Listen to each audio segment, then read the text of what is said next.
when reclusive researcher Eleanor Vance discovers a hidden Cold War bunker behind a remote waterfall. She expects forgotten relics, not active surveillance. Systems monitoring American civilians and stockpiles of illegal weapons. Her discovery puts her in the crosshairs of a ruthless shadow operation that will burn her life to ashes to protect their secrets. Now hunted through the Appalachian wilderness with only her dog and unlikely allies, Ellie must choose between the safety of silence and exposing a conspiracy that threatens everyone she's ever tried to protect. Before we jump back in, tell us where you're tuning in from. And if this story touches you, make sure you're subscribed, because tomorrow I've saved something extra special for you.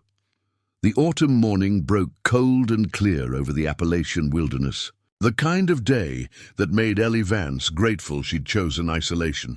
She stood on her cabin porch, coffee steaming in the chill air, watching mist curl through the valley below. Bear pressed against her leg, the German shepherd's warm bulk, a familiar comfort as she mentally catalogued the day's research tasks. Water quality samples at Widow's Vale Falls. Check the wildlife cameras along the eastern ridge. Document any signs of the migratory birds she'd been tracking. Simple, predictable, safe. Exactly how she liked it. By 8 o'clock, they were on the trail, Bear ranging ahead with the easy confidence of a dog who knew these mountains as well as his owner. Ellie's backpack held her usual gear: sample vials, pH meter, camera, GPS unit, protein bars, first aid kit.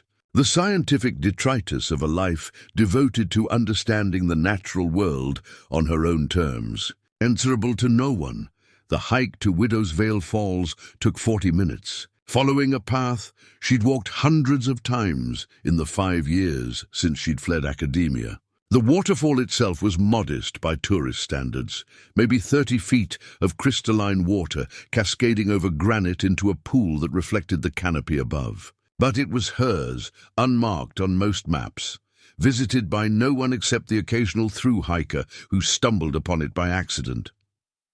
Ellie knelt by the pool's edge, extracting water samples with practiced efficiency. The pH was slightly acidic, normal for this time of year. Dissolved oxygen levels looked good. She was labeling the third vial when Bear's behavior changed. The dog stood rigid near the waterfall's base, head cocked at an odd angle. Not the alert stance he took for deer or the aggressive posture reserved for black bears. This was different. Uncertain, his whine cut through the white noise of falling water. "What is it, boy?" Ellie set down her samples and approached, boots crunching on wet gravel. Bear pawed at what appeared to be solid rock face, half hidden behind the curtain of water and thick with moss. Ellie almost dismissed it. He'd probably scented a snake den or fox burrow. But something made her look closer. Years of observational training kicked in. The same skills that had once made her a promising professor before everything fell apart. The moss pattern was wrong, too uniform. And beneath it, when she scraped away the green coating with her knife, she felt metal, not stone. Her heart rate picked up as she worked, clearing away decades of accumulated growth. A seam emerged, then another. The outline of a door materialized like a photograph in developing solution. Steel, heavily rusted but intact, maybe 4 feet wide and 6 feet tall. Faded stenciled letters became visible, authorized personnel only. Below that, a symbol she recognized from Cold War documentaries. Civil defense. Jesus, she whispered. Every rational instinct screamed to walk away. This was government property, clearly restricted, none of her business. She could document it, report it to who? The Forest Service? Homeland Security? The same institutions that had destroyed her career when she tried to expose fraud 5 years ago. Bear whined again, pressing his nose against the door's edge. Scientific curiosity warred with hard-learned caution. Curiosity won. The door wasn't locked, just wedged shut by rust and time. Ellie used a pry bar from her pack. She carried it for moving fallen logs during surveys, and after 15 minutes of sweating effort, the door groaned open. Stale air rushed out, carrying the smell of concrete and something chemical she couldn't identify. She pulled out her flashlight.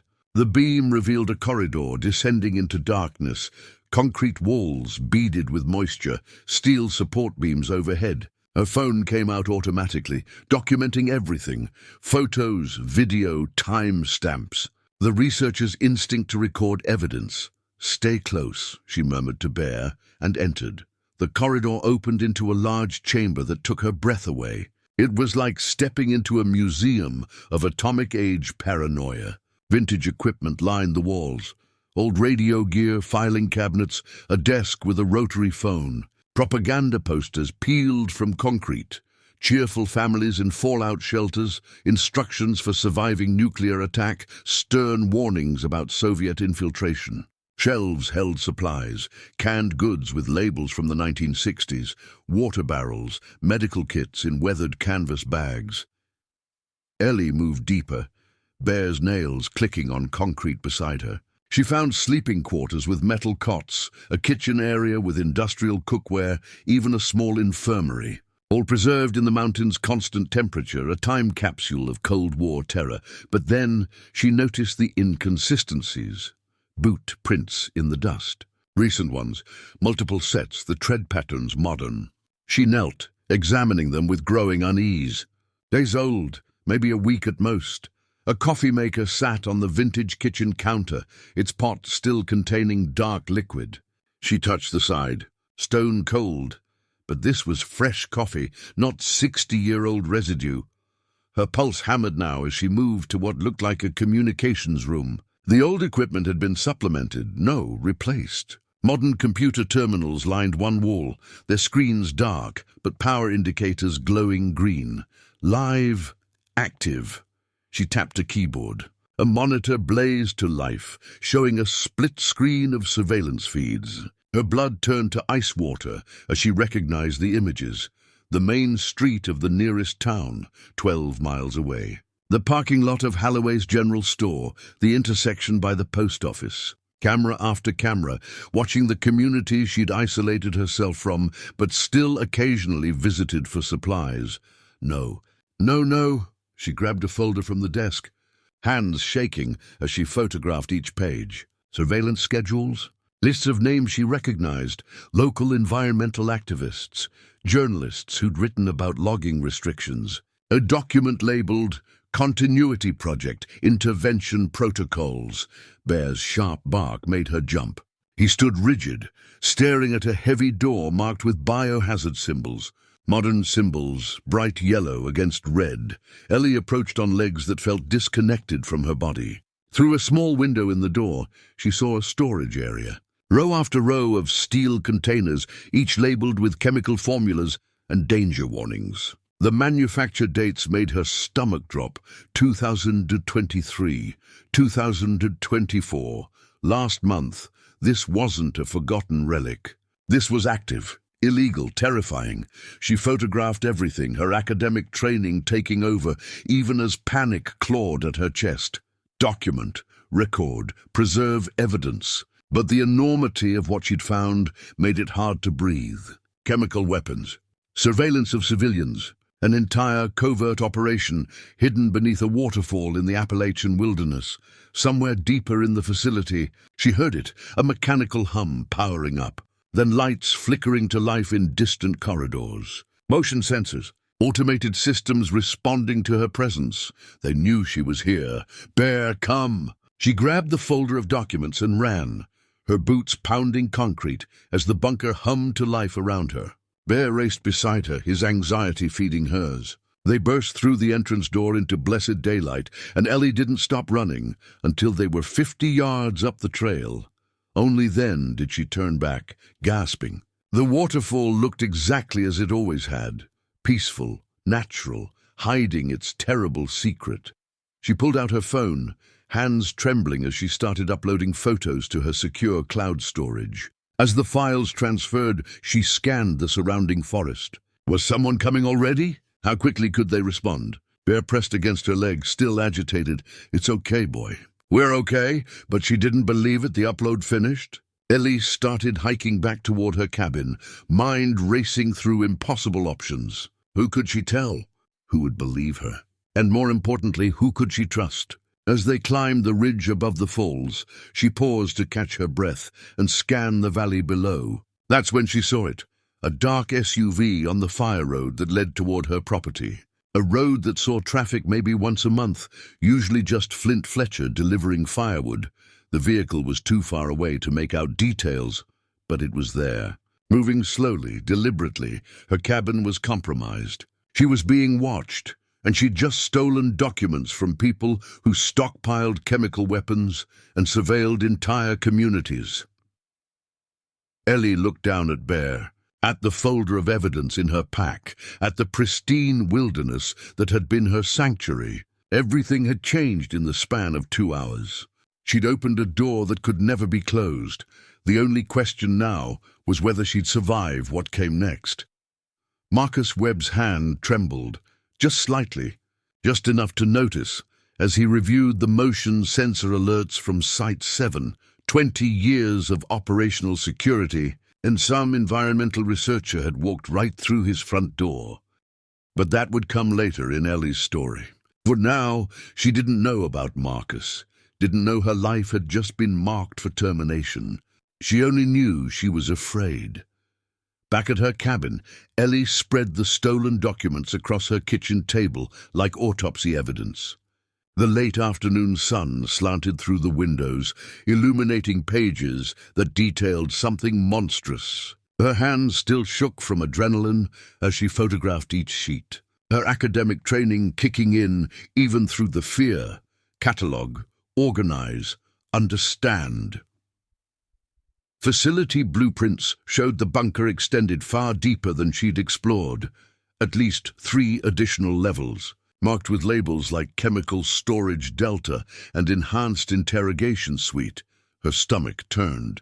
Surveillance schedules detailed camera placements throughout the region. The town of Harper's Mill, 3 environmental non-profit offices, the homes of 2 investigative journalists, even the parking lot of a liberal church known for hosting activist meetings. But it was the list that made her blood run cold. Intervention targets, read the header, followed by names and photographs. She recognized some. Rebecca Torres, the reporter who'd exposed illegal mining operations last year. David Chen, who'd successfully sued a chemical company for watershed contamination. Maria Gonzalez, organizer of the Save Our Mountains Coalition, 37 names. 37 people deemed threats requiring intervention. Oh God, Ellie whispered. Bear, lying beneath the table, raised his head at her tone. These people. They're being watched. Maybe worse. She stood abruptly, pacing the small cabin. What were her options? Contact local police. But the surveillance schedules showed cameras watching the sheriff's office parking lot. They were either compromised or being monitored. State police? Federal authorities? Her throat tightened, remembering the last time she'd trusted institutions to do the right thing. The university administration closing ranks, her department chair calling her difficult and unstable, her fiancé David choosing his career over supporting her truth. Once burned, twice shy, she muttered bitterly. Bear growled low, his attention fixed on the window. Ellie froze, then moved carefully to peek through the curtain. Nothing visible, but Bear's instincts had saved her from a mountain lion last spring and warned her of an approaching storm that hadn't appeared on any weather forecast. She trusted those instincts more than she trusted most humans. Darkness was falling. She made coffee she wouldn't drink and tried to think strategically. Destroying the evidence would protect her, but doom everyone on that list. Keeping it made her a target. The classic whistleblower's dilemma, and she'd lived it before. 5 years ago, she'd chosen truth and lost everything except her integrity. Could she make that choice again? Her laptop sat on the table, its screen dark. One person. There was one person from her old life who'd stood by her when everyone else walked away. Dr. Jamie Park, her former graduate student, now working for an environmental watchdog organization. He'd believed her about the fraudulent data. He'd testified on her behalf even when it cost him professionally. He'd been the only one to send her a card when she'd moved to the mountains, scrawled with just 4 words. Truth matters. Stay strong. Ellie opened the laptop and began encrypting the files. Every photograph, every document, compressed and secured with military-grade encryption. The process took 20 minutes, during which Bear never stopped growling. She uploaded everything to a secure cloud server, then composed an email. Her fingers hesitated over the keyboard. Reaching out meant pulling Jamie into danger. It meant breaking 5 years of self-imposed isolation. It meant trusting again, but 37 lives might depend on it. Jamie, she typed. Remember what I told you about speaking up? I'm about to do it again. I found something. A government operation that shouldn't exist, conducting surveillance and God knows what else against civilians. Chemical weapons, intervention protocols. I need your help decoding what I found and getting it into the right hands. I'm sending encrypted files. If you don't hear from me in 48 hours, open them. Tell someone who'll listen. I'm sorry to drag you into this, but I don't know who else to trust. She hit send before she could second-guess herself. Bear's growling intensified. He stood now, hackles raised, staring at the window that faced the access road.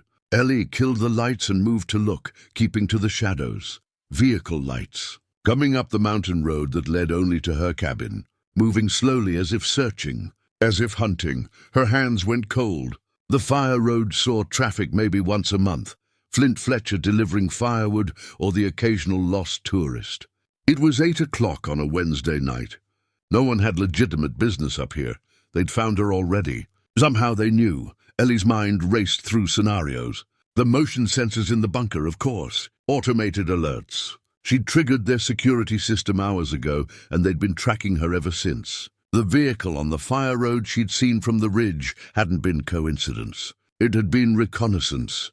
She moved fast, muscle memory from years of field work taking over. Laptop into her waterproof pack. The hard copy documents.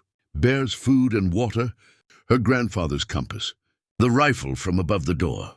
First aid kit, headlamp. She'd planned for wilderness emergencies, injuries, sudden weather, getting lost. But never for this. The vehicle lights came closer, and with them, a terrible clarity. Her sanctuary was compromised. The cabin she'd bought with the last of her savings, the home she'd built from the ruins of her old life, was no longer safe. She knelt beside Bear, gripping his collar. "We have to go, boy." Right now. Through the window, she watched headlights sweep across the clearing. A dark SUV, government issue anonymous. It parked near her truck, blocking her in. 2 figures emerged, visible only as silhouettes against their headlights.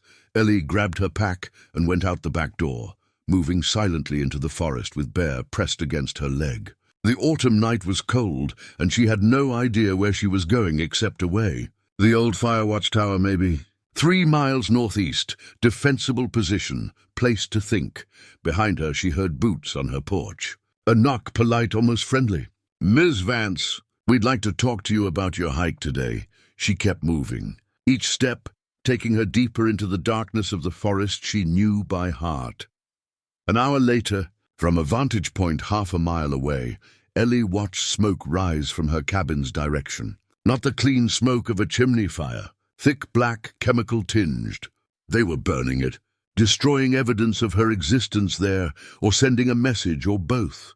She felt oddly detached, watching her life go up in flames. The cabin had been a refuge, yes, but also a prison of her own making. Maybe this was inevitable. Maybe some part of her had always known that hiding from the world wouldn't work forever.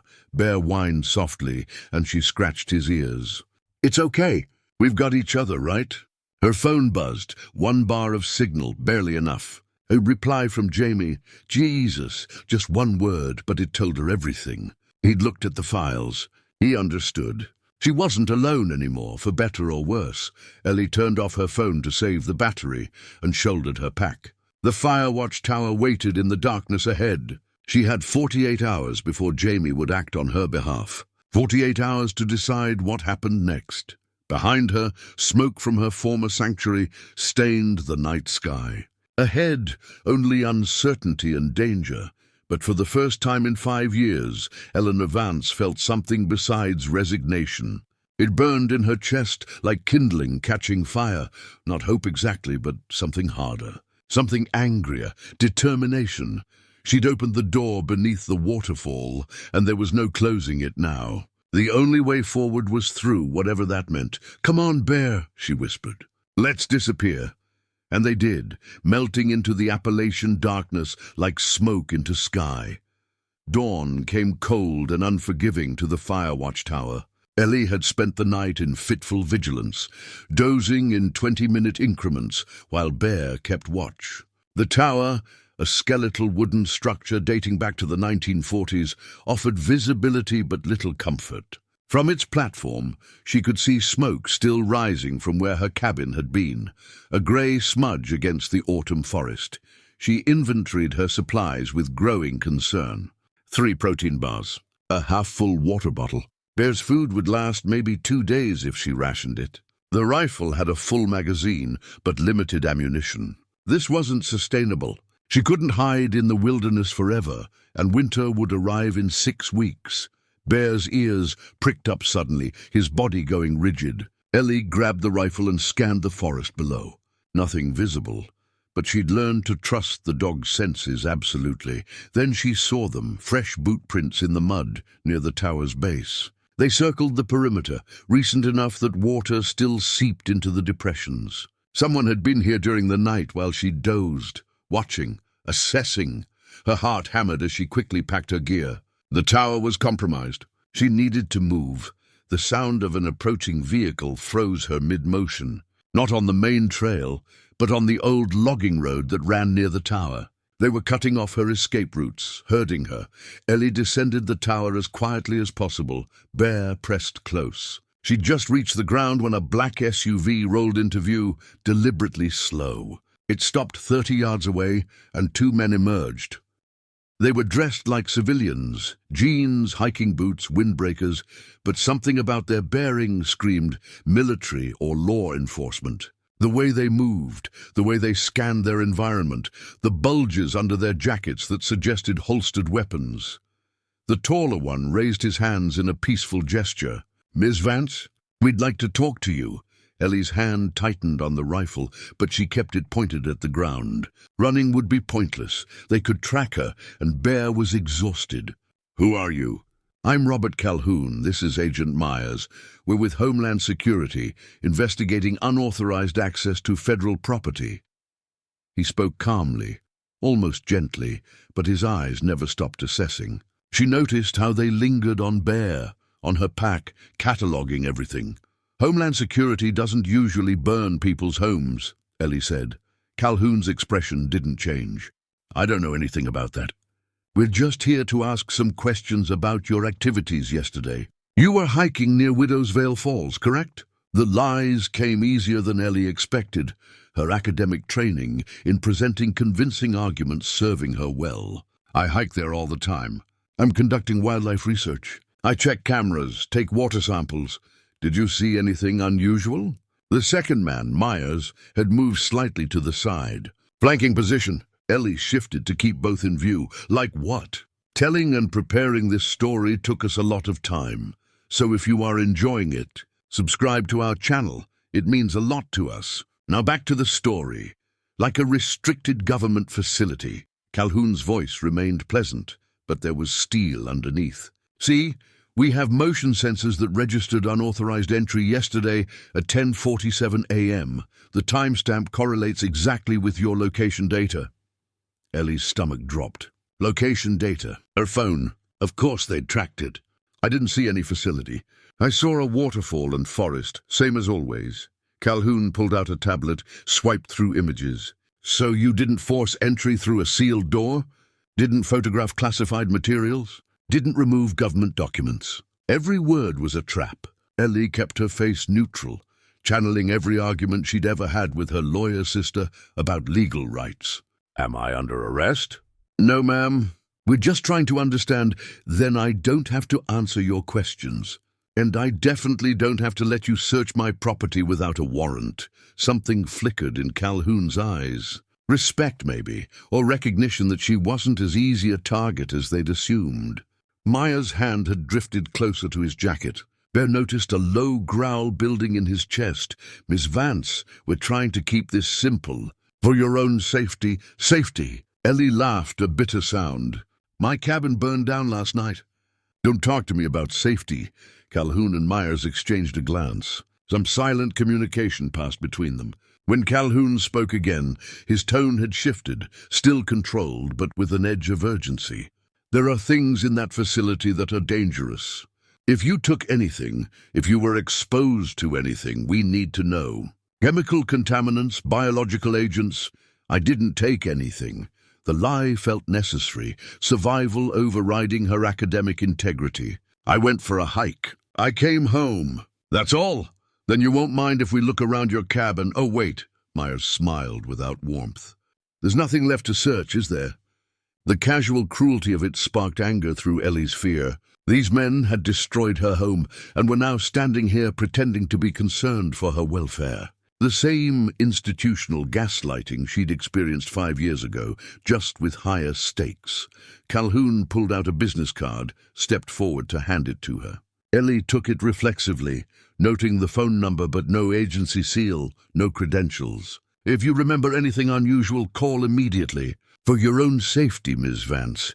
There are protocols for civilian exposure to restricted sites. The threat was barely veiled. Call us, cooperate, or face consequences. I'll keep that in mind, Ellie said flatly. Calhoun's eyes lingered on her laptop bag, visible in her pack. On Bear, assessing, calculating. She could see him weighing options. Detain her now, search her by force, or maintain the fiction of legality and try to track her to whatever she might have hidden.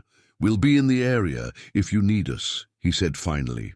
Then to Myers, let's go.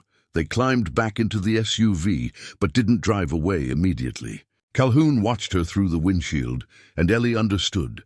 They were giving her time to run, to lead them to evidence or contacts. Or they were waiting for orders on how to handle a civilian who knew too much. The moment they drove out of sight, Ellie grabbed her pack and Bear and moved. Not toward any trail or road, they'd be watching those, but into the deep forest, toward terrain too rough for vehicles. Her mind raced through what had just happened. They knew she'd been in the bunker. They'd tracked her phone. They'd destroyed her cabin to eliminate evidence or intimidate her, or both. But they hadn't arrested her, hadn't forcibly searched her. Why? Because they couldn't officially acknowledge the bunker's existence. Because detaining her would create records, questions, exposure. She was too dangerous to ignore, but too public to simply disappear. At least for now. An hour into her flight through the forest, breathing hard and soaked with sweat despite the cold, Ellie paused on a ridge. Below, she could see smoke rising from multiple locations. Not just her cabin, they were burning the fire watchtower too, eliminating any place she might have hidden evidence. The systematic destruction confirmed everything. This wasn't about recovering stolen documents. This was about erasing her completely. Ellie pulled out her phone, knowing it was dangerous, but needing to confirm. 1 bar of signal. She pulled up her email, saw Jamie's message. Jesus, no other response yet. She started to type a warning. They're tracking my phone, they're coming for me, but stopped. If they were monitoring her communications, anything she sent would endanger Jamie further. The best thing she could do was disappear completely. Let him work without leading these people to him. She powered off the phone completely and removed the battery. All paranoid tricks she'd read about once. Probably useless against modern surveillance, but better than nothing. We're on our own now. Boy, she murmured to Bear. The dog leaned against her leg, panting but alert. He'd been through everything with her, the disgrace, the exile, now this. Whatever loyalty humans had failed to show her, this animal had given freely and without condition. Ellie shouldered her pack and started moving again, heading deeper into the wilderness toward terrain she knew well. The old mining tunnels Flint Fletcher had mentioned once, in one of their few conversations. Natural caves and forgotten shafts honeycomb these mountains, he'd said. A person could disappear for weeks if they knew where to look. She needed to disappear, needed time to think and plan, because running wasn't enough anymore. These people had chemical weapons, surveillance networks, and the power to burn homes without consequence. They'd keep coming, keep destroying, until she was silenced permanently, unless she found a way to fight back.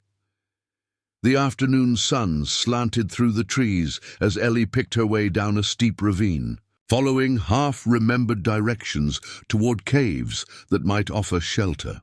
Behind her, smoke from her burning life stained the sky. Ahead, only uncertainty and the growing certainty that isolation had failed her. She'd need allies, resources, a plan, and she'd need them soon because men like Robert Calhoun didn't give up. They just changed tactics. Bear barked sharply, and Ellie looked up to see a figure standing on the trail ahead. Her hand went to the rifle automatically. "Easy now," a gruff voice called. "If I meant you harm, you'd already be dead." Tom Fletcher emerged from the shadows. A pack slung over his shoulder, and something that might have been sympathy in his weathered eyes. "Saw the smoke from your place," he said simply. "Figured you'd come this way eventually. We need to talk." Ellie's rifle came up reflexively, Bear positioning himself between her and the stranger. But even as her finger found the trigger guard, recognition settled in. Tom Fletcher, Flint, as everyone called him, the taciturn handyman who delivered firewood to her cabin twice a year, accepting payment with a grunt and leaving without small talk. "Don't point that at me unless you mean to use it," Flint said, his voice carrying the flat authority of someone who'd faced down worse than a frightened woman with a deer rifle. Ellie lowered the weapon slowly. "How did you find me?" "Wasn't hard. You're running scared, staying off trails, heading for high ground with water access." He gestured at the ravine behind him. "There's only 3 places within hiking distance that fit. I checked the other 2 first. The casual competence of it unnerved her almost as much as the confrontation with Calhoun. Why are you here?" Instead of answering, Flint swung his pack down and opened it. Food, water bottles, a burner phone still in its packaging, batteries, a detailed topographic map marked with pencil notations. He set them on a flat rock between them like an offering. "Saw the smoke from your place last night," he said. "Black smoke, chemical accelerant. That's not an accidental fire. Then I saw the government types setting up at the motel in town this morning. 4 SUVs, tactical gear badly hidden under civilian clothes, asking about a woman matching your description." His eyes, pale blue and sharp despite his age, fixed on her. "You found it, didn't you?" "The bunker." Ellie's world tilted. "How do you—" "My father helped build it, 1956, during Eisenhower's civil defense expansion. He was on the construction crew, brought up here with 100 other men to dig into this mountain and build a fallout shelter for government continuity operations." Flint's weathered face showed no emotion, but his hands trembled slightly as he pulled out a worn photograph. "Took this picture the day they finished. Made him swear never to tell anyone what they'd built." The photograph showed a much younger version of Flint's face on a man in work clothes, standing with other construction workers in front of a massive steel door. The same door Ellie had opened yesterday. The workers all had the studied blankness of men keeping secrets. "He kept that promise for 50 years, Flint continued, "until the cancer got him. 3 days before he died, he told me everything. The bunker, the weapons they'd stockpiled, the generators designed to run for decades. He thought it had been decommissioned in the 70s, abandoned. He wanted me to know in case there were hazards, chemical leaks, structural collapses." Flint's jaw tightened. "But I've been watching. Last 10 years, I've seen activity. Vehicles on old access roads that haven't been maintained since the Cold War. Men in the forest who move like soldiers. I've heard machinery running deep in the mountain when I hunt these ridges." He looked directly at Ellie. "I knew something was wrong. I just didn't know what. And I sure as hell didn't know what to do about it." "Vietnam," Ellie said quietly, understanding dawning. "You learned not to question government operations." A bitter smile crossed his face. "I learned that asking questions gets people killed. I learned that sometimes the people giving orders are more dangerous than the enemy. I learned to keep my head down and survive." He paused. "I've been keeping my head down for 40 years. Figured that bunker was someone else's problem. Figured if I ignored it long enough, I could die without it being my burden. What changed?" "They came after you." Flint's voice held an edge of anger now. "I've watched you these past 5 years. Woman who wanted to be left alone, same as me. Doing honest work, bothering nobody. Then you stumble on their secret, and they burn your home like you're nothing. Like you're acceptable collateral damage. He shook his head. I'm too old and too tired to watch another innocent person get destroyed by people who think they're above the law. Bear had relaxed during Flint's explanation, moving closer to sniff the old man's extended hand. The dog's acceptance meant more to Ellie than any words. Bear had been abused before she'd adopted him, and he never trusted easily. If he sensed no threat from Flint, there probably wasn't one. Still, years of betrayal made her cautious. This could be a trap.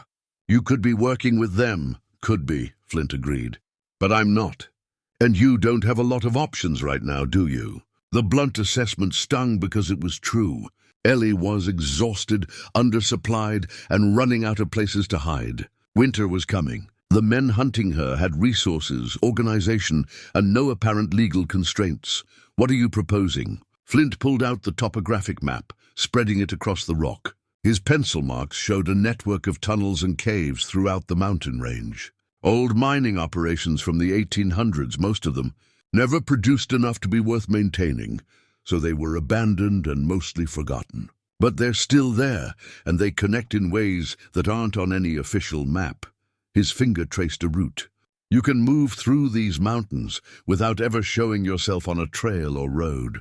There's water sources, sheltered spots, places you and that dog can hole up for weeks if necessary. And then what? Hide forever? No.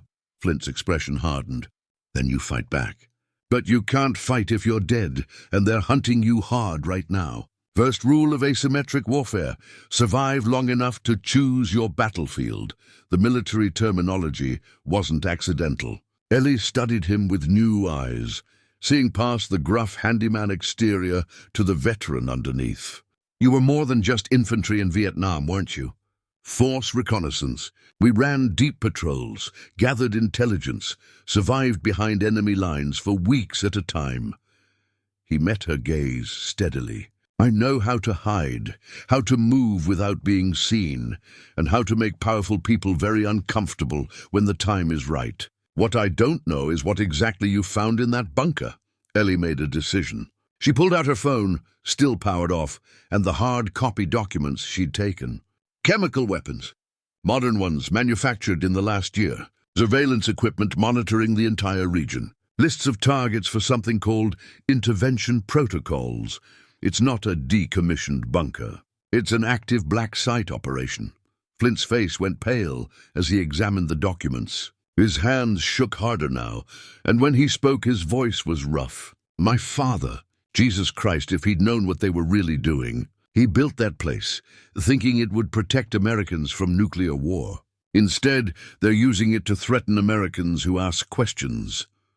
There's more, Ellie said quietly.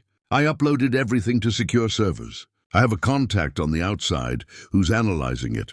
But these people found me in less than 24 hours. They tracked my phone, burned my cabin, and they're not going to stop. No, they won't. Flint refolded the map and handed it to her along with the burner phone. Which is why you need to disappear completely. No digital footprint, no contact with the outside world until we're ready to move. I'll go into town, be your eyes and ears. The general store, Dot Holloway's place, that's where everyone talks. I'll find out what they're asking, who they're pressuring, what their next move is. Why would you risk this? You could walk away, keep your head down like you've been doing. Flint stood, shouldering his pack. Because I'm 73 years old. And I'm tired of living with ghosts. My father's ghost, all the men I served with who didn't make it home, the person I used to be before Vietnam hollowed me out. He looked at her with something like kinship. You got hollowed out too, didn't you? By people you trusted, by institutions that betrayed you. I see it in your eyes. Ellie nodded slowly. 5 years ago, I exposed academic fraud, and it destroyed my career, my fiancé, everything. And you came here to hide. It wasn't a question. I understand that. But hiding doesn't heal the hollow places. Sometimes you have to face the thing that broke you, or it owns you forever. He gestured at the documents. This is your chance to do it right this time. To expose corruption and actually win, or die trying. That's always the risk. Flint turned to leave, then paused. One more thing.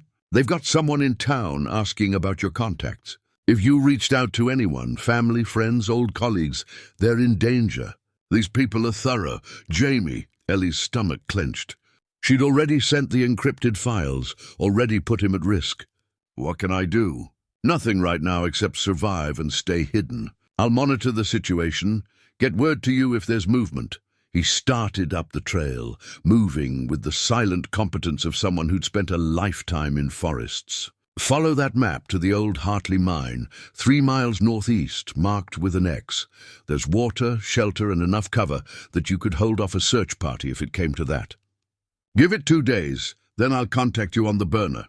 Flint, Ellie called. He stopped. Thank you. He nodded once, no smile, just acknowledgement. Thank your dog. He's the one who found that bunker. Everything that happens now started with him. Then he was gone, melting into the forest like smoke. Ellie looked down at Bear, who'd settled at her feet with his head on his paws. What have we gotten ourselves into, boy? The dog's tail thumped once against the ground. In the distance, she heard the sound of engines, vehicles on the mountain roads. Searching, hunting. She gathered the supplies Flint had brought, studied the map until she had the route memorized and started moving. The Hartley mine was 3 miles northeast through difficult terrain. With Bear beside her and the weight of dangerous knowledge in her pack, she felt something she hadn't experienced in 5 years. Not hope exactly. Not yet, but the possibility of hope. The sense that maybe, just maybe, she didn't have to face this alone. The forest swallowed them as they moved deeper into the mountains, following paths known only to hunters and ghosts. Behind them, smoke still rose from her burnt cabin. Ahead, the old mine waited in darkness, and somewhere between those 2 points, Eleanor Vance began the transformation from victim to fighter, 300 miles away, in a cramped office that smelled of coffee and ambition. Dr. Jamie Park stared at his computer screen and tried to control his breathing. The encrypted files Ellie had sent contained horrors he'd never imagined outside of conspiracy thrillers. He'd been analyzing them for 6 hours straight, cross-referencing chemical formulas, tracing surveillance camera locations on maps, reading intervention protocols that made his skin crawl. The Continuity Project. Even the name was Orwellian, implying protection, stability, order. But the reality was surveillance of law-abiding citizens, stockpiles of banned weapons, and euphemistic language about neutralizing threats to national stability. Jamie, you coming to the staff meeting? His colleague Miranda poked her head into his office. He minimized the windows quickly. I'm not feeling great. Think I'm going to head home. She frowned with concern. You look terrible. When's the last time you slept? I'm fine. Just need rest. The lies tasted bitter. Jamie had built his career on integrity, on following Ellie's example of speaking truth no matter the cost. Now here he was, lying to colleagues, hiding evidence of massive government criminality because he was terrified of what would happen if he spoke too soon. After Miranda left, Jamie pulled up the files again. The intervention targets list made him sick. He recognized 3 names, fellow environmental researchers he'd met at conferences, good people doing important work, now designated as threats requiring enhanced monitoring and potential neutralization. What did neutralization mean? Arrest? Intimidation? Something worse. His organization, Environmental Justice Watch, had lawyers on staff. They dealt with government resistance regularly, knew how to file FOIA requests and navigate bureaucratic stonewalling. But this was criminal. Publishing classified documents would expose EJW to prosecution before the story even broke. The legal team had already warned him about that when he'd hypothetically asked about handling leaked government files. We'd need to coordinate with major news outlets, the lead attorney had said. Get multiple sources to publish simultaneously so they can't silence everyone at once. And even then we'd be facing federal charges. Espionage Act violations, minimum. Jamie pulled up his contact list. He had email addresses for 3 investigative journalists who'd worked with EJW before. Rebecca Torres at the Washington Sentinel, Marcus Chen at the Associated Press, Sarah Feldman, who freelanced for major magazines. If he sent them all the files with timed releases, could they coordinate publication before the Continuity Project silenced them? His hand hovered over the keyboard. Sending those files would make this real, irreversible. He'd be committing to a path that could destroy his career, land him in prison, maybe get him killed.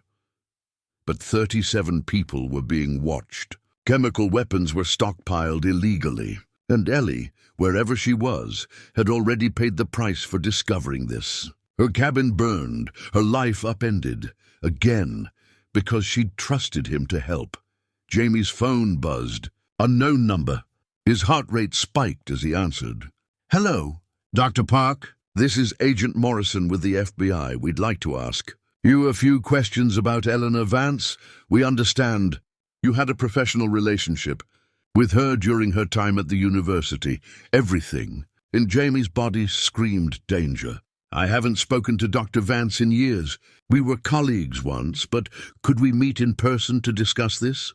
It's regarding a matter of national security. I'm actually quite busy. If you have specific questions, maybe you could email them. This would be better handled face-to-face, Dr. Park. We're in the building now. Your receptionist let us in. We'll be at your office in 2 minutes. The line went dead. Jamie's mind raced. They were here, in the building, coming for him right now. 2 minutes to decide, run or stay, cooperate or resist, protect himself or protect Ellie's evidence. He grabbed his laptop, yanking out the power cord, opened his desk drawer, found the external hard drive where he'd backed up everything. His hands shook as he composed 3 emails, one to each journalist, with the encrypted files attached and subject line, urgent, government black site operation, publish immediately. He added a 4th email to his personal attorney. If anything happens to me, contact these journalists. Tell them to publish everything. Sent. Jamie shoved the laptop and hard drive into his messenger bag, along with a notebook containing his initial analysis. In the hallway, he heard the elevator ding. Male voices, confident and authoritative. The fire stairs. He'd taken them 1,000 times for exercise, never thinking he'd use them for escape. Jamie slipped out of his office and into the stairwell, just as he heard footsteps approaching down the corridor. He descended as quickly as he dared without making noise, mentally cataloguing what he knew about surveillance and pursuit from the spy novels he read obsessively. They'd have his car information, probably his home address. Credit cards could be tracked. His phone was basically a tracking beacon. But Ellie had taught him about digital security during their research collaborations. Always have a backup plan. Always assume someone's watching. He'd set up emergency protocols years ago, half as a joke, half because Ellie's paranoia had been contagious. Secure cloud storage for sensitive data. A prepaid debit card with $5,000, kept in his gym locker for emergencies. A burner phone never activated, hidden in the same place. Jamie exited through the building's loading dock and walked, not ran, walking attracted less attention, to the YMCA 3 blocks away. Retrieved the card and phone, activated the phone with shaking hands. Should he warn Ellie? No. If they were monitoring her communications, any contact from him would only confirm their connection. The best thing he could do was disappear, let the journalists do their work, and pray the truth came out before these people silenced everyone who knew it. In the Appalachian wilderness, Ellie crouched in the entrance of the Hartley mine, watching storm clouds gather over the mountains. The mine was exactly as Flint had described, a horizontal shaft driven into the mountainside, supported by ancient timbers that somehow still held. 50 feet in, there was a chamber where miners had followed a vein that played out. Natural spring water seeped through cracks in the rock, forming a small pool. It was cold, dark, and safe. Bear slept fitfully beside her, twitching through dreams. Ellie envied him. She hadn't truly slept since finding the bunker 2 days ago. Every sound made her jump. Every shadow could hide an enemy. The burner phone Flint had given her sat on a rock, silent. 2 days, he'd said. She had no way to know if he'd kept his word or if he'd been compromised, captured, forced to give up her location. Trust was a luxury she couldn't afford. Yet here she was, trusting anyway. She pulled out the map again, studying it by headlamp. The tunnel network Flint had marked was extensive. Escape routes, water sources, defensive positions. He'd been planning this for a while, she realized. Watching the bunker, gathering intelligence, preparing for a confrontation he'd hoped would never come. Two reluctant warriors, she thought. An old veteran and a disgraced professor, both broken by the institutions they'd served, both hiding in these mountains. What chance did they have against a well-funded covert operation? The phone buzzed, making her jump. A text from an unknown number. Town is crawling with them. 4 teams, coordinated search pattern. Asking everyone about you. Showed Dot Holloway your photo. She played dumb, but they're watching her store. Your sister arrived at your cabin this afternoon. They grabbed her for questioning. Sarah, oh God, Sarah. Ellie's hands shook as she typed, "Is she okay?" They let her go. Scared her good, though. She's at the motel. Been making calls to lawyers and federal contacts. Smart woman. Stubborn, too. Refused to leave until she finds you.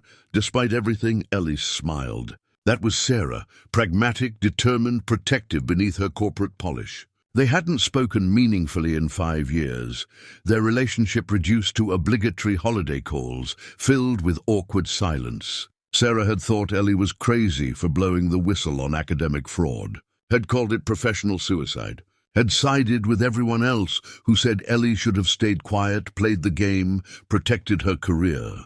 But Sarah had come anyway. Drove into danger because family mattered more than old arguments. Another text? Also intercepted radio chatter. They mentioned your contact by name. Jamie Park. Sounds like they're moving on him too. You need to warn him. Ellie stared at the message, guilt crushing her chest. Jamie, sweet, idealistic Jamie who'd believed in her when no one else would. She'd pulled him into this nightmare, and now they were hunting him too. But contacting him meant creating a traceable connection. It meant confirming for the continuity project that they were working together. It could get him killed faster than staying silent, damned either way. She typed carefully. Can't contact him without leading them to him. He's smart. He'll run. Hope you're right. These people don't mess around. Ellie powered off the phone to preserve the battery. Bear stirred, lifting his head to look at her with those dark, intelligent eyes. Sometimes she swore the dog understood more than he should. I've made such a mess of this, she whispered. Jamie, Sarah, even Flint, everyone I touch gets hurt.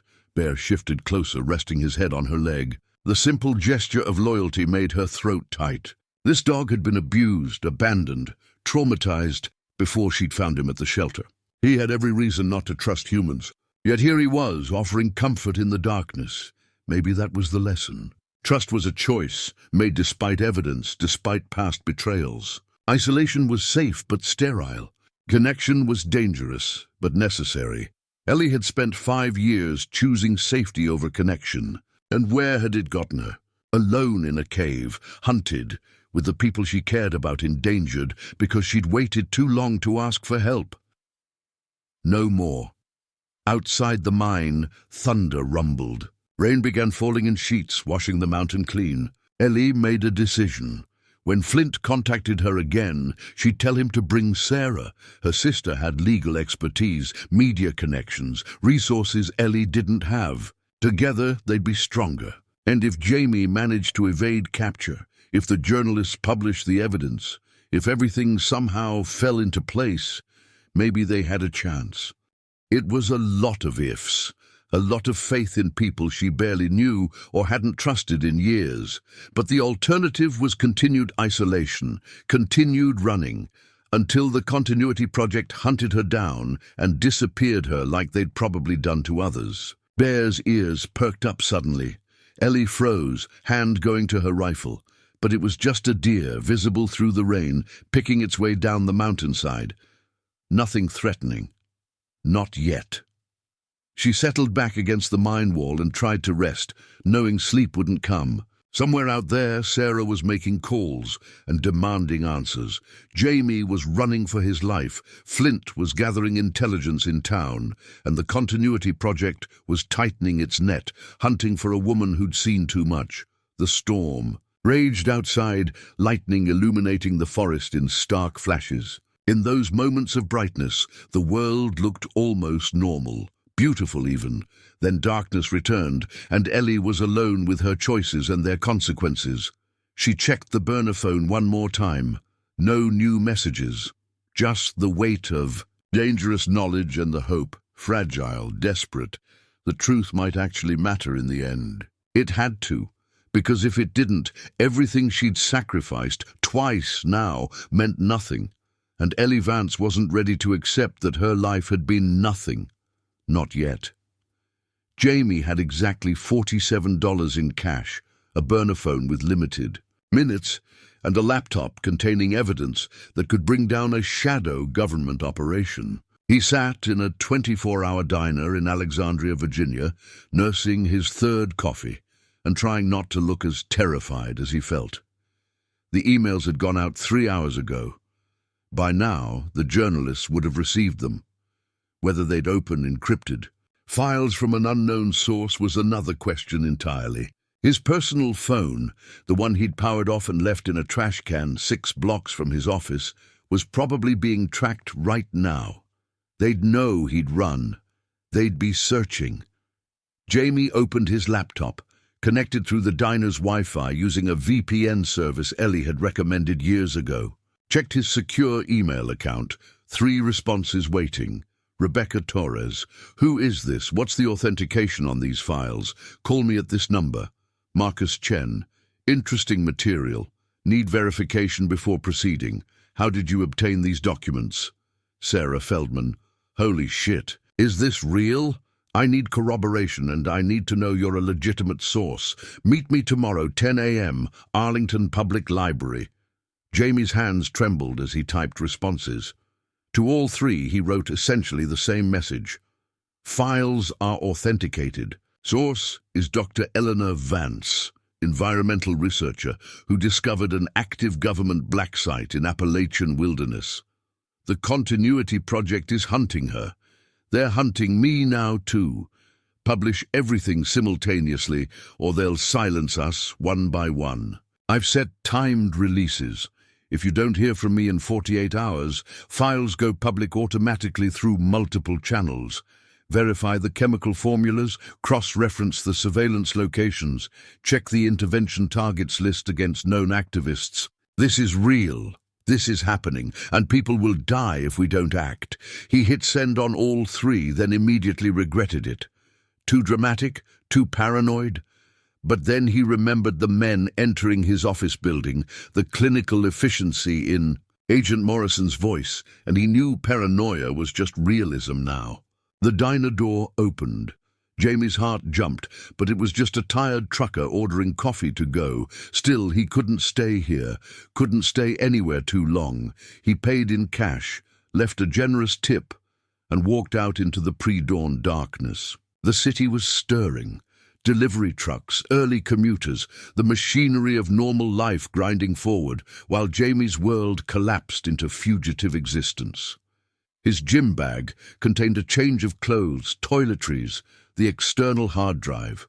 Not much for a life on the run. He'd seen movies about this, journalists protecting sources, whistleblowers evading government agencies.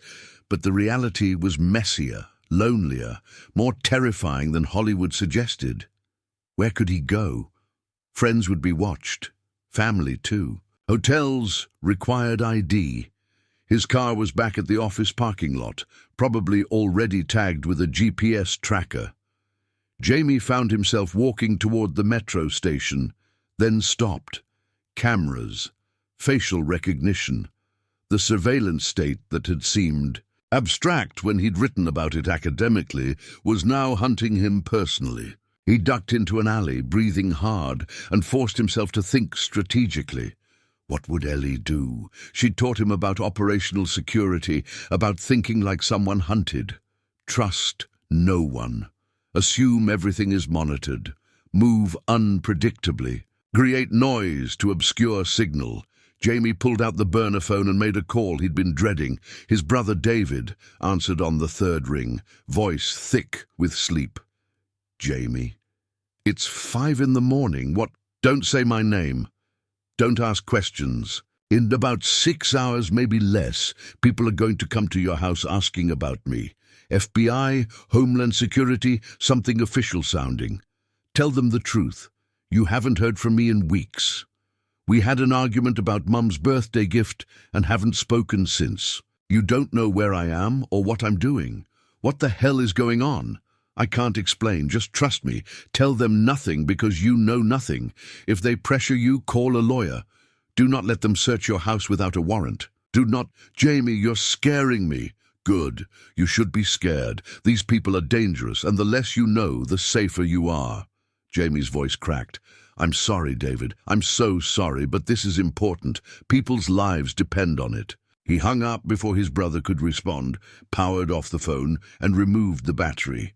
Another bridge burned, another person endangered by proximity to him.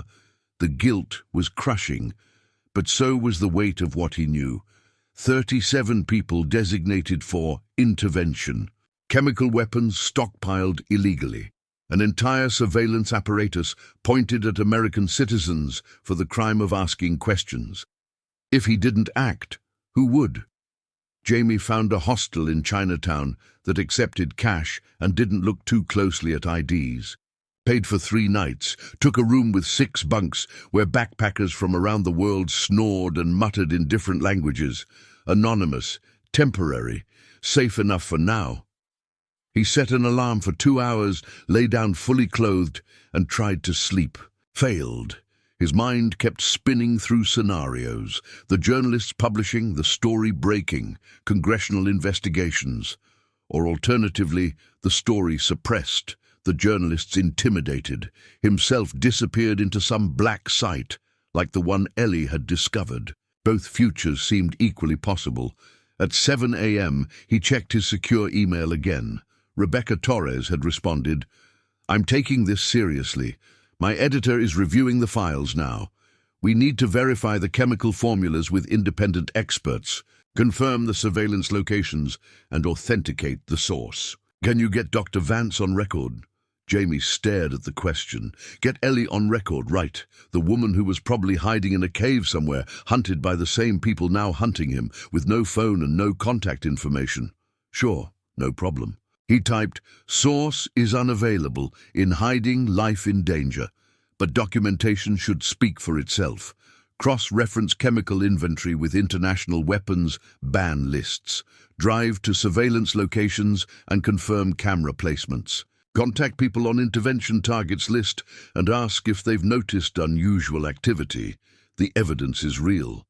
The question is whether you have the courage to publish. Too confrontational? Maybe. But Jamie was exhausted and terrified and running out of patience for journalistic caution. Sometimes you had to jump without knowing if the net would appear. 300 miles away, in the Hartley mine, Ellie woke from fitful sleep to find the burner phone buzzing. She grabbed it, heart pounding, text from Flint. Your sister is stirring up trouble in town. Good trouble. Called every federal agency she could think of, demanded to speak to supervisors, threatened lawsuits. They're nervous. Also, your contact sent files to journalists. Word is the Washington Sentinel is preparing a story. 36 hours until publication if their timeline holds. Ellie read the message 3 times, hope and fear warring in her chest. 36 hours.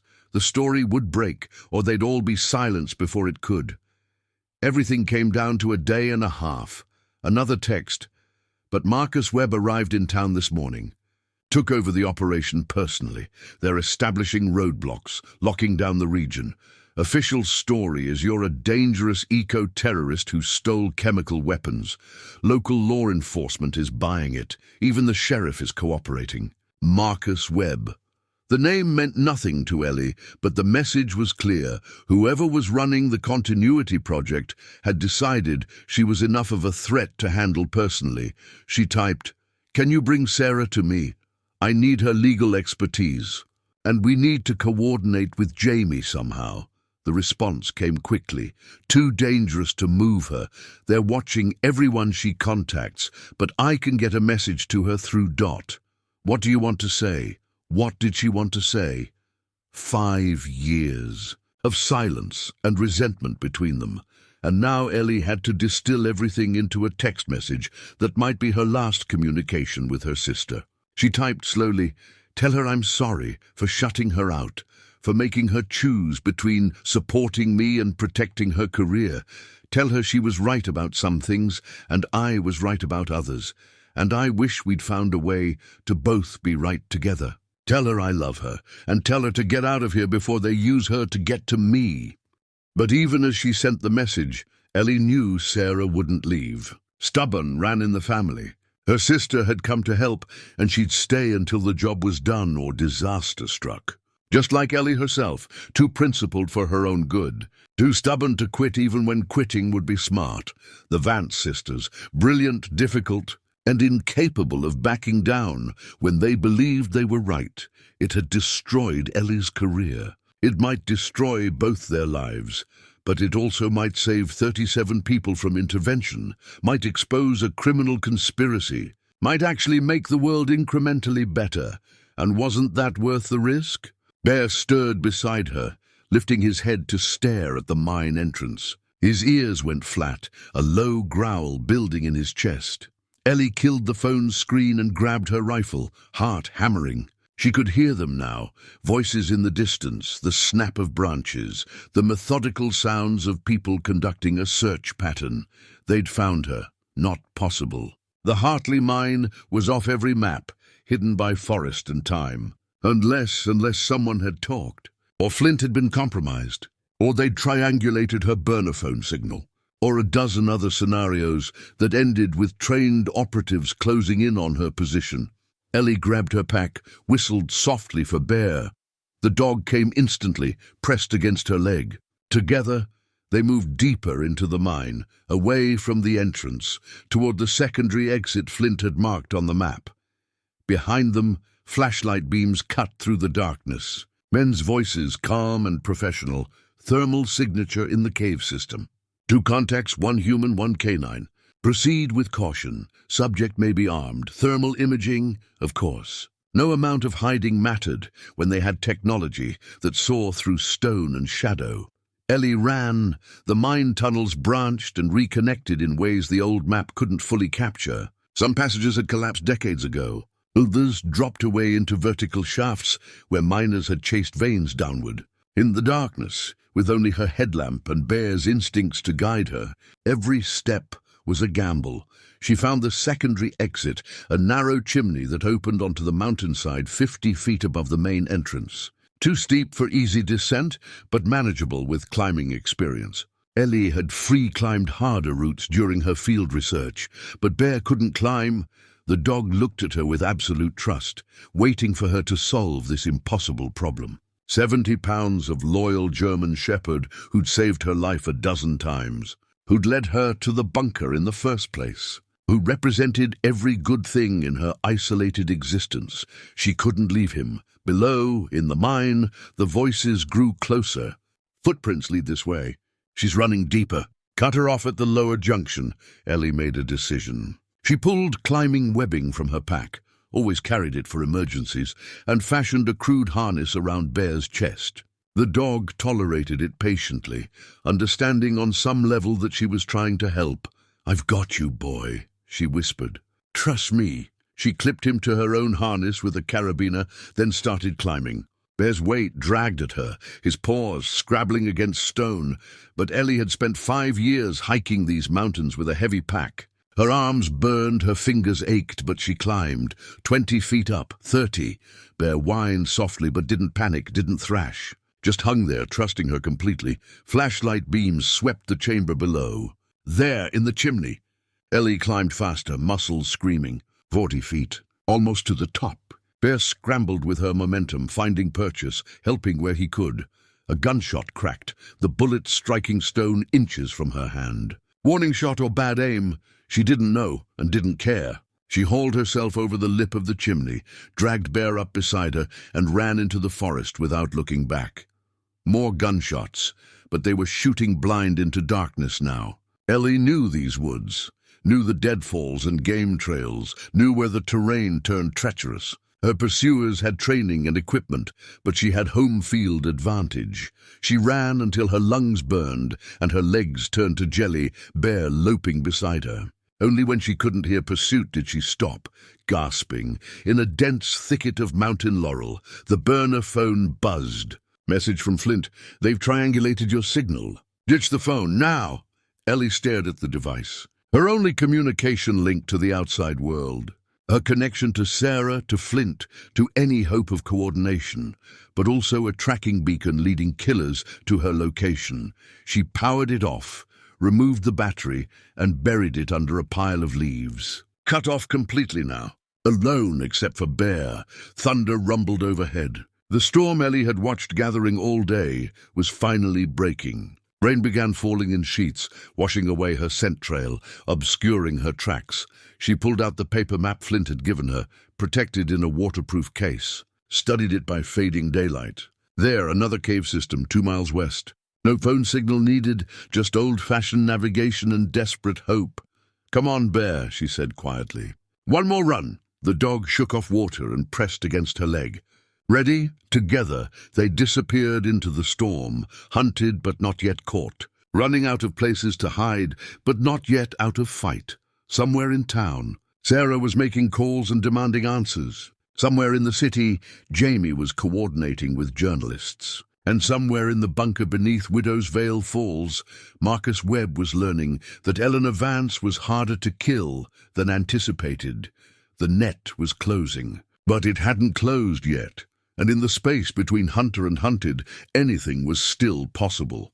Sarah Vance Morrison had spent her entire adult life believing in systems. Law school had taught her that justice existed within frameworks, constitutions, precedents, procedures. Corporate law had reinforced that institutions, while imperfect, ultimately functioned according to rules. Even when Ellie had blown the whistle 5 years ago, Sarah had argued that her sister should have worked within the system, filed proper complaints, followed protocols. Now, standing in the ruins of Ellie's cabin with rain soaking through her expensive coat, Sarah understood what her sister had learned the hard way. Sometimes the system itself was the problem. She photographed everything with her phone: the kicked-in door, the overturned furniture, the scorch marks where someone had tried to burn evidence, the boot prints in mud, multiple sets, military-grade treads. This wasn't a burglary. This was a message behind a loose floorboard, a hiding spot from their childhood games. When they'd pretended to be spies and pirates, Sarah found a note in Ellie's handwriting. "If you're reading this, I'm either dead or running. Holloway's General Store. Trust no one official. Love you." Sarah's hands shook as she folded the note carefully into her pocket. 5 years of distance, of holiday calls filled with awkward silence, of resentment on both sides. And it came down to this, a scrawled message, and the certainty that her difficult, principled, impossible sister was in mortal danger.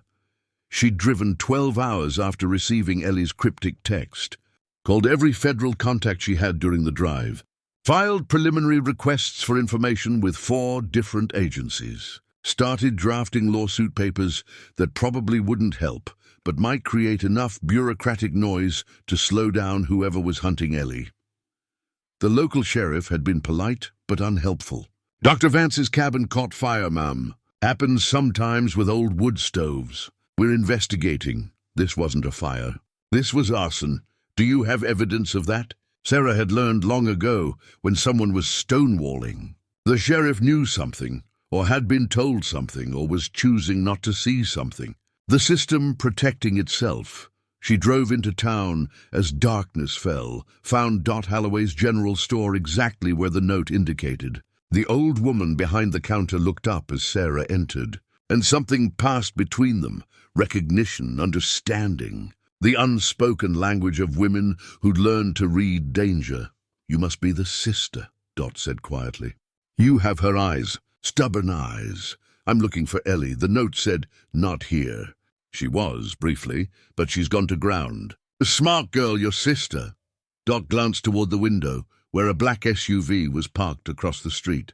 Those men have been watching my store for 2 days, asking questions, making threats wrapped in polite language. Sarah felt her lawyer instincts kick in. Have they identified themselves? Shown credentials? You have rights. Rights don't mean much when they've got guns, and you've got a business to protect. Dot's voice was matter-of-fact, not frightened, but realistic. They're looking for Ellie. They think she stole something from a government facility. Called her a terrorist. Can you imagine? That girl who spends her days measuring pH levels in streams. A terrorist. It's a cover story, Sarah said. They're lying about what she found. What did she find, Mrs. Holloway? Call me Dot. And she found proof of things that shouldn't exist. Weapons, surveillance, lists of people designated as problems to be solved. The old woman's eyes were sharp, despite her age. Your sister stumbled onto something big and evil, and now they want her silent, permanently. Sarah's phone buzzed. Text from an unknown number. Ms. Vance Morrison, this is Agent Lisa Chen, FBI. We need to talk about your sister. I'm investigating the same facility she discovered. I'm in town. Can we meet? Sarah Vance Morrison, corporate attorney who'd spent her life believing in systems, walked into the rain to meet an FBI agent she couldn't verify, trusting the word of people she barely knew, betting everything on the hope that somewhere, somehow, justice still mattered. It was the most reckless thing she'd ever done. It felt exactly right. The abandoned mining office sat at the edge of town like a relic from another era. Weathered wood siding, broken windows, a faded sign that read, Appalachian mining commenced in 1952. Sarah arrived 15 minutes early, parking her rental car where she could see anyone approaching. The rain had slowed to a drizzle, mist curling through the valley like smoke. She checked her phone. The email to her senior partner was queued to send automatically in 2 hours unless she manually cancelled it. Insurance policy. If she disappeared, the whole story would go public. A sedan pulled up, government issue, but unmarked. A woman emerged, Asian American, late 30s, moving with the controlled precision of law enforcement. She approached alone, hands visible, no weapon drawn. Ms. Vance Morrison. I'm Agent Lisa Chen, FBI. She held up credentials. Sarah photographed them with her phone, running a quick reverse image search. The badge looked legitimate, and a search for FBI Agent Lisa Chen returned results. A career spanning 15 years, commendations, a congressional testimony 3 years ago about domestic surveillance overreach. Still, Sarah kept her distance. How do I know you're not part of the continuity project? You don't. But if I were, you'd already be in custody. Lisa's voice was matter-of-fact. I've been investigating rumors of this facility for 3 years. My inquiry was shut down by someone high up, my career stalled, and I've been unofficially warned to drop it. When I heard about your sister's discovery, I knew she'd found what I've been looking for. Why should I trust you? Lisa pulled out a folder, handed it over. Inside were documents, FBI internal memos discussing unverified intelligence about black site operations, budget anomalies that suggested off-books funding, surveillance reports that had been classified and buried. Lisa's name appeared throughout, marked as investigating officer, until suddenly, 3 years ago, all her cases were reassigned. I was getting too close, Lisa said. Someone with power, more power than a field agent can fight, made sure I was sidelined. But I never stopped digging. I just learned to be more careful. Sarah studied the documents, her legal training analyzing authenticity. They looked real. The bureaucratic language, the classification stamps, the interdepartmental routing, all consistent with legitimate FBI materials. What do you want from me? Coordination. Your sister has evidence. The journalist contacts have evidence. I have 3 years of investigation. Separately, we're vulnerable. Together, we might have enough to force this into the open. Lisa stepped closer, urgency in her voice. But Marcus Webb is escalating. I've intercepted communications suggesting he's planning to move on the journalists within 24 hours. And your sister, she's run out of places to hide. What about the systems? Can't you go to your superiors, request an official investigation? Lisa's laugh was bitter. The Continuity Project has people embedded throughout federal agencies.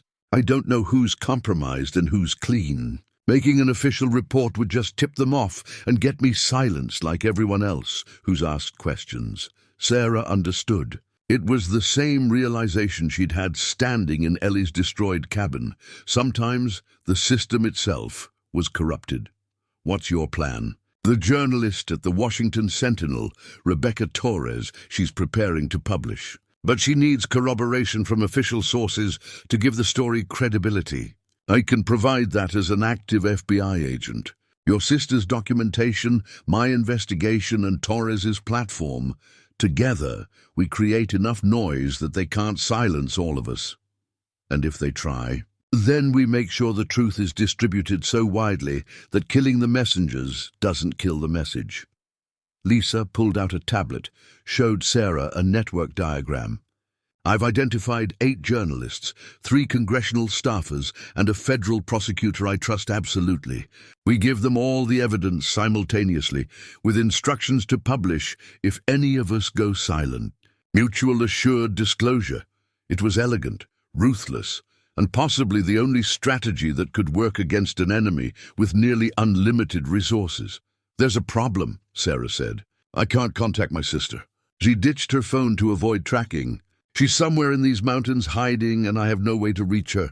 I might, Lisa gestured to the mining office. This building has a clear line of sight to 3 mountains where your sister is likely hiding. If we set up a signal, something visible from a distance, she might see it and make contact. What kind of signal? Fire? Controlled burn in the old office? Your sister knows these mountains. She's probably watching the town, looking for opportunities or threats. If fire here in a specific pattern, say 3 separate blazes in a triangle formation, that's not natural. That's communication. Sarah considered it. Risky, but everything was risky now. And if Marcus Webb sees it too? He will. But he'll think it's us trying to flush her out. He won't expect it's actually a meeting signal. Lisa checked her watch. We do this at dusk, when visibility is best but before full darkness. Your sister approaches under cover of night if she chooses to respond. You're asking me to trust you completely. To bet my sister's life on your word that you're legitimate. Yes, Lisa met her eyes steadily. I know what I'm asking. I know you have no reason to trust any federal agent right now. But I've spent 3 years of my life chasing this conspiracy while my career died. I've risked everything to get to this moment. I'm not going to waste it by betraying you. Sarah's phone buzzed. The burner from Flint. Woman you're talking to is legitimate. I've been watching her for 2 days. She's been confronting Webb's people, arguing with them, getting stonewalled. Either she's the world's best actress or she's genuine. Your call. Sarah showed the message to Lisa. My sister has allies watching out for her. They're watching you too. Lisa smiled slightly. Good, she's smart. So are you. She extended her hand. What do you say? Do we do this together? Sarah thought about Ellie, hiding in a cave somewhere, exhausted and alone except for her dog. Thought about Jamie, running for his life in a city far away. Thought about 37 people who didn't know they were on a list, designated for intervention. She shook Lisa's hand. We do this together, but if you betray us, you'll destroy me professionally and possibly prosecute me federally. I know. I'm okay with that risk. Lisa pulled out her phone. I'm going to make a call to Rebecca Torres, set up the coordination. You contact whoever you need to contact. We move at dusk. 5 miles away, in a cave system even Flint's map didn't fully detail. Ellie huddled with Bear and watched storm clouds break apart. The afternoon sun slanted through the trees, illuminating the valley below. From this vantage point, she could see the town, small, peaceful, utterly ordinary to anyone who didn't know about the conspiracy hiding beneath the mountains. She had no phone, no contact with the outside world, no way to know if Sarah was safe or if Jamie had succeeded with the journalists. Just Bear, her rifle, and the gnawing certainty that she couldn't hide forever. Movement in town caught her eye. The old mining office. She'd noticed it was abandoned years ago. But now, as dusk approached, she saw vehicles gathering. People moving with purpose, then fire! 3 blazes, arranged in a perfect triangle clearly visible from her position. Not natural, not random a signal, but from whom? Sarah, Flint, or a trap set by people who knew she'd be watching? Bear whined softly, sensing her tension. Ellie scratched his ears, thinking hard. The location was smart, visible from the mountains, accessible from multiple approaches, public enough that a trap would be risky, but private enough for a meeting. She had to decide, stay hidden and possibly miss her only chance to coordinate with allies, or emerge from hiding and risk capture or worse. The old Ellie, the one who'd fled to these mountains 5 years ago, would have stayed hidden, would have chosen safety over risk, isolation over connection. But that Ellie was gone, burned away in her cabin, chased through the wilderness, forged into something harder through days of terror and exhaustion. This Ellie made different choices. "Come on, Bear," she whispered. "Let's see who's calling us home." She gathered her minimal gear, checked her rifle, and began the careful descent from her hiding place. Moving like Flint had taught her, using terrain for cover, pausing frequently to observe, trusting Bear's senses to detect ambush. An hour later, as full darkness fell, Ellie reached the edge of town. The mining office fires had burned down to embers, but 2 figures waited in the shadows. One she recognized immediately. Sarah, her sister, looking exhausted and determined, and absolutely out of place in her city clothes. Sarah showed the message to Dot. Could be a trap, could be. Or could be genuine, Dot considered. FBI isn't a monolith. Could be there are people inside who want the truth too. Or it's the Continuity Project, using FBI credentials to lure me out. That's the problem with conspiracies, isn't it? Once you know they exist, you can't trust anything. Dot handed Sarah a burner phone. "Flint, Tom Fletcher, the handyman, he's been helping Ellie. This phone is secure. He'll contact you when it's safe." Sarah took the phone, feeling like she'd stepped through a mirror into a world where nothing worked the way she'd been taught. No proper channels, no official procedures. Just scared people trying to survive against a faceless enemy. The store's bell chimed. Sarah turned to see a man entering, one of the watchers from the SUV across the street. He was polite, professional, dangerous. "Ms. Vance Morrison, I'm Agent Calhoun with Homeland Security. I'd like to ask you a few questions about your sister, Rabbit." Though Sarah didn't know his code name, she recognized the type. Military bearing, badly disguised as civilian casualness. The kind of operative who followed orders without question until something made him question. "Do you have a warrant?" Sarah's voice was steady, channeling every courtroom she'd ever argued in. "This is a voluntary conversation, ma'am. We're trying to locate your sister for her own safety. She may have been exposed to hazardous materials at a restricted site. My sister is an environmental researcher. She wouldn't trespass on federal property. We have evidence suggesting otherwise." Rabbit's eyes were calm, assessing. Motion sensors, surveillance footage. She entered a classified facility 2 days ago, removed sensitive documents, and fled. "We're concerned for her well-being. If you're so concerned, why did you burn her cabin?" Something flickered in Rabbit's expression. "Surprise, respect? I don't know anything about that. My team has been focused on locating Dr. Vance to ensure she receives proper medical screening and decontamination." "That's an interesting story." Sarah pulled out her phone, showed him photos of the cabin. "This is what concerned federal agents do? Destroy someone's home?" Rabbit studied the photos, and Sarah saw genuine reaction cross his face. He hadn't known about the fire, or hadn't known the extent of the destruction. Some part of him was troubled by it. "Ma'am, I follow orders. My job is to locate your sister and bring her in safely. What happens to property isn't my department. What happens to property?" "You mean my sister's home? Her life?" Sarah stepped closer, lowering her voice. "I'm a lawyer. I know when I'm being fed a script. Whatever you think you're protecting, whatever orders you're following, ask yourself if burning someone's home seems like the action of people concerned for their safety." For a moment, Rabbit's professional mask slipped. Sarah saw conflict there, doubt, the kind of moral uncertainty that suggested he wasn't entirely comfortable with his role. Your sister needs to turn herself in, he said quietly. The longer she runs, the more dangerous this becomes. People are making decisions above my pay grade. I can't protect her if I can't find her. Protect her from what? From whom? From the people who see her as a problem that needs solving. Rabbit glanced at Dot, then back to Sarah. Please, if you have any way to contact her, convince her to come in voluntarily. It's the only way this ends without... He stopped himself. Without what? Without her disappearing. Without an accident in the mountains. Without her becoming another name on an intervention targets list. Rabbit's eyes widened fractionally. She'd surprised him. He hadn't expected her to know about the lists. You've seen the documents, he said. Not a question. I've seen enough to know my sister isn't the terrorist in this scenario. Rabbit was silent for a long moment, some internal calculation happening behind his professional exterior. Then, store has a back exit. If someone wanted to leave without being noticed, now would be a good time. My partner is doing a perimeter check. I estimate you have about 90 seconds. Sarah stared at him, not understanding. Was this a trap, a test?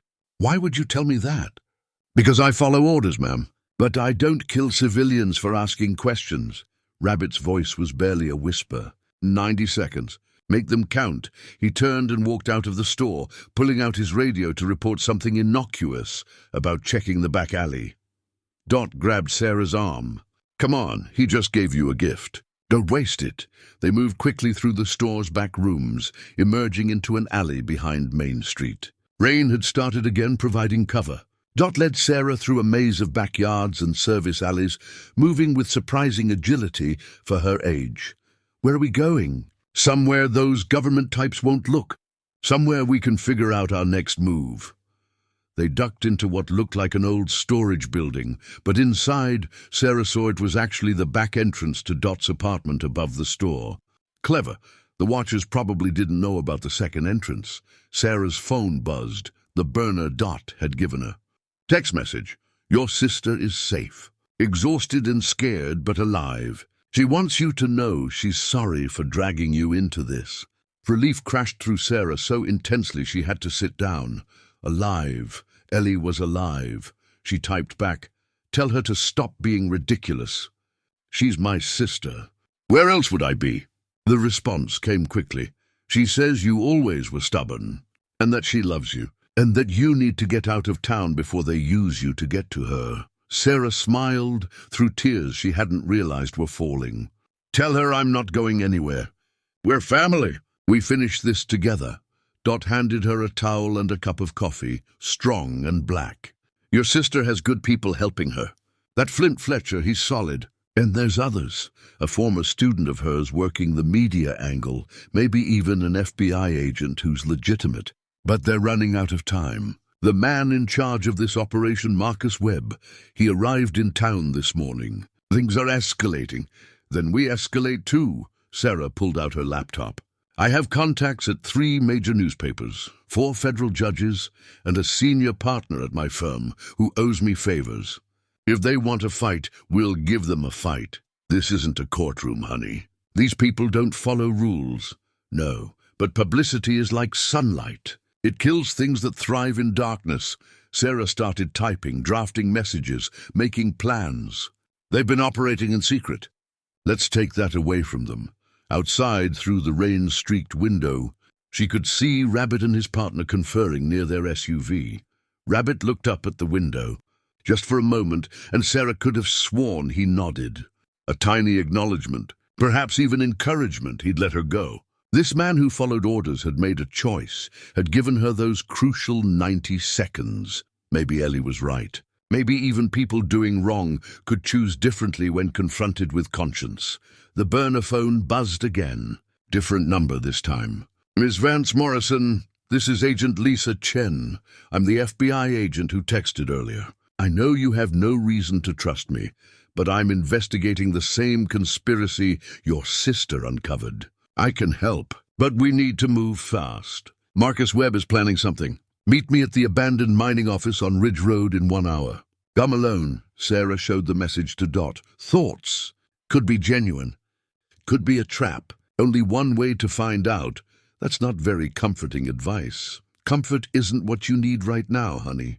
You need truth, and truth is usually uncomfortable. Dot squeezed her shoulder.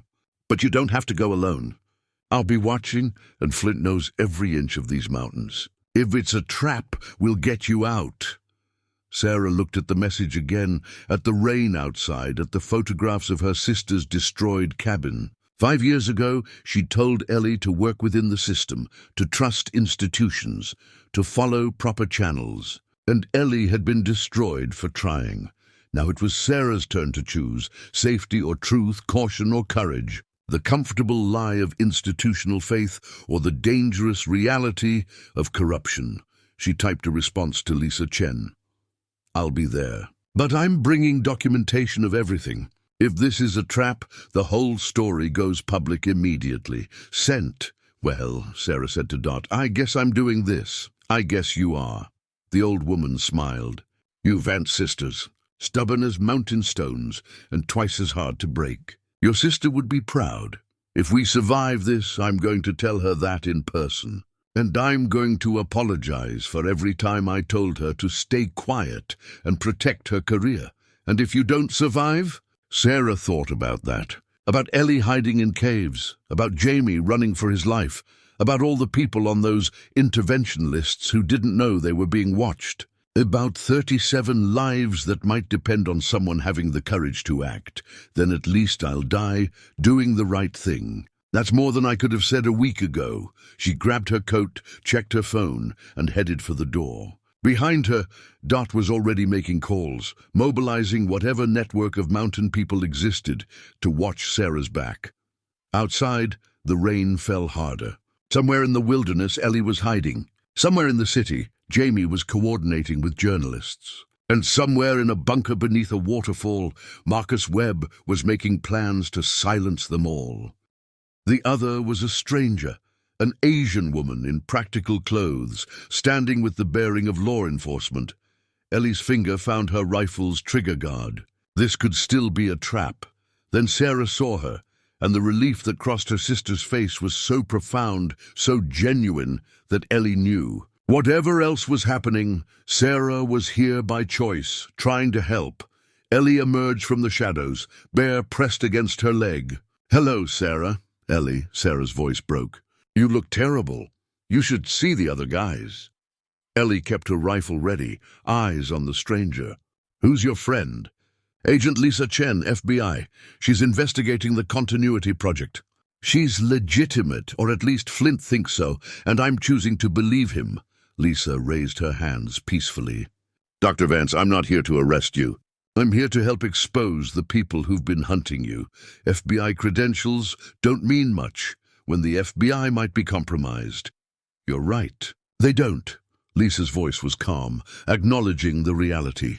So judge me by my actions, not my badge. I've risked my career investigating this conspiracy. I'm coordinating with journalists to publish your evidence.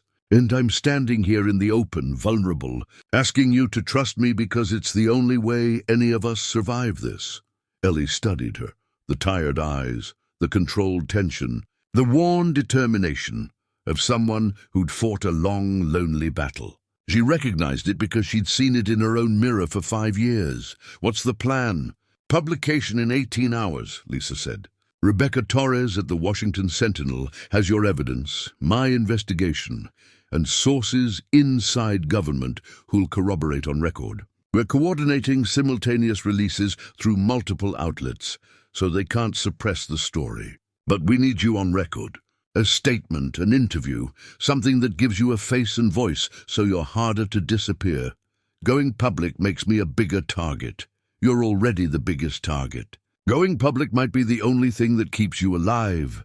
Sarah stepped forward, and Ellie saw tears on her sister's face. Please, Ellie, I know you've learned not to trust institutions. I know I told you the wrong things 5 years ago. But this time, we're not working within a corrupt system. We're burning it down from outside.